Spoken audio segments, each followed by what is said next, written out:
Joseph's brothers go to Egypt. When Jacob heard that grain was available in Egypt, he said to his sons, "Why are you standing around looking at one another? I have heard there is grain in Egypt. Go down there and buy enough grain to keep us alive, otherwise we'll die." So Joseph's 10 older brothers went down to Egypt to buy grain. But Jacob wouldn't let Joseph's younger brother Benjamin go with them, for fear some harm might come to him. So Jacob's sons arrived in Egypt along with others to buy food, for the famine was in Canaan as well. Since Joseph was governor of all Egypt and in charge of selling grain to all the people, it was to him that his brothers came. When they arrived, they bowed before him with their faces to the ground. Joseph recognized his brothers instantly, but he pretended to be a stranger and spoke harshly to them. "Where are you from?" he demanded. "From the land of Canaan," they replied. "We have come to buy food." Although Joseph recognized his brothers, they didn't recognize him, and he remembered the dreams he'd had about them many years before. He said to them, "You are spies. You have come to see how vulnerable our land has become." "No, my lord," they exclaimed. "Your servants have simply come to buy food. We're all brothers, members of the same family. We are honest men, sir. We are not spies." "Yes, you are," Joseph insisted. "You have come to see how vulnerable our land has become." "Sir," they said, "there's actually 12 of us. We, your servants, are all brothers, sons of a man living in the land of Canaan. Our youngest brother is back there with our father right now, and one of our brothers is no longer with us." But Joseph insisted, "As I said, you are spies. This is how I will test your story. I swear by the life of Pharaoh that you will never leave Egypt unless your youngest brother comes here. One of you must go and get your brother. I'll keep the rest of you here in prison. Then we'll find out whether or not your story is true. By the life of Pharaoh, if it turns out that you don't have a younger brother, then I know you're spies." So Joseph put them all in prison for 3 days. On the third day Joseph said to them, "I am a God-fearing man. If you do as I say, you will live. If you are really honest men, choose one of your brothers to remain in prison.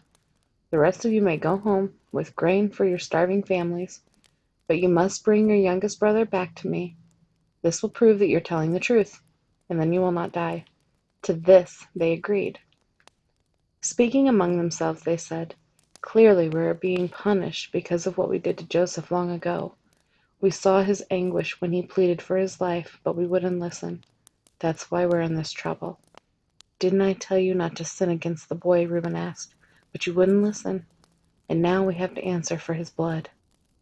Of course they didn't know that Joseph understood them, for he had been speaking to them through an interpreter.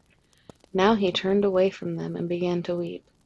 When he regained his composure, he spoke to them again. Then he chose Simeon from among them and had him tied up right before their eyes. Joseph then ordered his servants to fill the men's sacks with grain, but he also gave secret instructions to return each brother's payment at the top of his sack. He also gave them supplies for their journey home. So the brothers loaded their donkeys with the grain and headed for home. But when they stopped for the night, and one of them opened his sack to get grain for his donkey, he found his money in the top of his sack. "Look!" he exclaimed to his brothers. "My money has been returned. It's here in my sack." Then their hearts sank. Trembling, they said to each other, "What has God done to us?" When the brothers came to their father Jacob in the land of Canaan, they told him everything that had happened to them. "The man who is governor of the land spoke very harshly to us," they told him. "He accused us of being spies scouting out the land, but we said we are honest men, not spies. We are 12 brothers, sons of one father. One brother is no longer with us, and the youngest is at home with our father in the land of Canaan." Then the man who was governor of the land told us, "This is how I will find out if you are honest men. Leave one of your brothers here with me, and take grain for your starving families and go on home. But you must bring your youngest brother back to me. Then I will know you are honest men and not spies. Then I will give you back your brother, and you may trade freely in the land." As they emptied out their sacks, there in each man's sack was a bag of money he had paid for the grain. The brothers and their father were terrified when they saw the bags of money. Jacob exclaimed, "You are robbing me of my children. Joseph is gone, Simeon is gone, and now you want to take Benjamin too? Everything is going against me." Then Reuben said to his father, "You may kill my 2 sons if I don't bring Benjamin back to you. I'll be responsible for him, and I promise to bring him back."